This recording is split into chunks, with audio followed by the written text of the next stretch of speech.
ये एक लड़की की सच्ची कहानी है जो हमें कठिन से कठिन परिस्थितियों के बावजूद जीवन को सकारात्मक तरीके से जीने और अपने लक्ष्य को प्राप्त करने की प्रेरणा देती है। 25 सितंबर 2000 की बात है।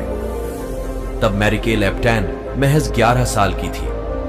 उस दिन वो अपने अंकल के साथ पानी लाने के लिए बाहर निकली हुई थी। रास्ते में उन्हें 4-5 लोगों ने घेर लिया। उनके हाथों में धारदार हथियार थे। उन्होंने अंकल से जमीन पर झुक जाने के लिए कहा और उन्हें बेरहमी से मारने लगे। ये देख मैरिकेल सदमे में आ गई। वो उन लोगों को जानती थी। वे उसके पड़ोसी थे। उसे लगा कि अब उसकी जान भी नहीं बचेगी और वो उनसे बचकर भागने लगी। पर वो छोटी थी और हत्यारे आसानी से उस तक पहुंच गए। वो चिल्लाने लगी, मुझे मत मारो, मुझ पर दया करो। पर उन दरिंदों ने उसकी एक न सुनी और उनमें से एक ने गले पर चाकू से वार किया। मैरिकेल जमीन पर गिरकर बेहोश हो गई। जब थोड़ी देर बाद उसे होश आया तो उसने देखा कि वहां खून ही खून था और वे लोग अभी भी वहीं खड़े थे। इसलिए उसने बिना किसी हरकत के मरे होने का नाटक किया। जब वे लोग चले गए तब वो उठी और घर की ओर दौड़ने लगी। भागते भागते ही उसने देखा कि उसकी दोनों हथेलियां हाथ से जुड़ी लटक रही हैं। ये देख मैरिकेल और भी घबरा गई और रोते रोते भागती रही। जब वो अपने घर के करीब पहुंच गई तब अपनी मां को आवाज दी। मां बाहर आई और अपनी बेटी की ये हालत देख भयभीत हो गई। उन्होंने बेटी को तुरंत एक कंबल में लपेटा और हॉस्पिटल ले गई। हॉस्पिटल दूर था। पहुंचते पहुंचते काफी वक्त बीत गया। डॉक्टर्स को कोई उम्मीद नहीं थी कि वे मैरिकेल को बचा पाएंगे, पर 5 घंटे के ऑपरेशन के बाद भी वो जिंदा थी। पर डॉक्टर्स उसका हाथ नहीं बचा पाए थे।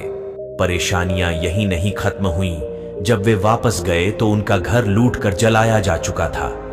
गरीब होने के कारण उनके पास हॉस्पिटल का बिल भरने के पैसे भी नहीं थे। पर दूर के एक रिश्तेदार आर्च बिशप एंटोनियो लेडेस्मा की मदद से वे बिल भर पाए और अपराधियों को सजा भी दिलवा पाए। इतना कुछ हो जाने के बाद भी मैरिकेल ने कभी भगवान को नहीं कोसा कि उसके साथ ही ऐसा क्यों हुआ, बल्कि उसका कहना है कि ईश्वर में विश्वास रखते हुए मैं और भी दृढ़ निश्चयी हो गई कि मुझे एक सामान्य जीवन जीना है। मुझे लगता है कि मैं दुनिया में किसी जरूरी मिशन के लिए हूं, इसीलिए मैं इस हमले से बच पाई हूं। मैरिकेल ने हाई स्कूल की पढ़ाई पूरी की और 2008 में होटल मैनेजमेंट का कोर्स भी पूरा किया और बचपन से खाना बनाने के शौक के कारण 2011 में शेफ बनने की शिक्षा पूरी की। इतनी बड़ी डिसेबिलिटी के बावजूद जीवन में आगे जाने के जज्बे को आस-पास के लोग नजरअंदाज नहीं कर सकते थे और जल्द ही मैरिकेल को मीडिया हाईलाइट करने लगा। ऐसे ही एक कार्यक्रम को देखकर होटल एड्सा शांग्री ला मनीला फिलीपाइंस ने उसे अपने यहां किसी प्रोजेक्ट पर काम करने का मौका दिया। मैरिकेल के साथ काम करने वाले शेफ अल्जामिल बोर्जा बताते हैं, वो मदद के लिए सिर्फ तभी पुकारती हैं जब उन्हें कोई गर्म पात्र हटाना होता है या किसी शीशी का चिकना ढक्कन खोलना होता है।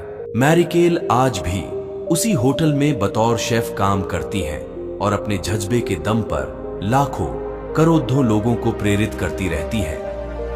फ्रेंड्स, अक्सर हम अपनी लाइफ में आने वाली छोटी मोटी परेशानियों से घबरा जाते हैं और अपना विश्वास कमजोर कर बैठते हैं। पर आज की ये कहानी बताती है कि सिचुएशन कितनी ही खराब क्यों ना हो, हम उसे बदल सकते हैं। मैरिकेल की कही एक बात हमें याद रखनी चाहिए, यदि आप सपने देखें, कड़ी मेहनत करें और ईश्वर में आस्था रखें तो कुछ भी संभव है।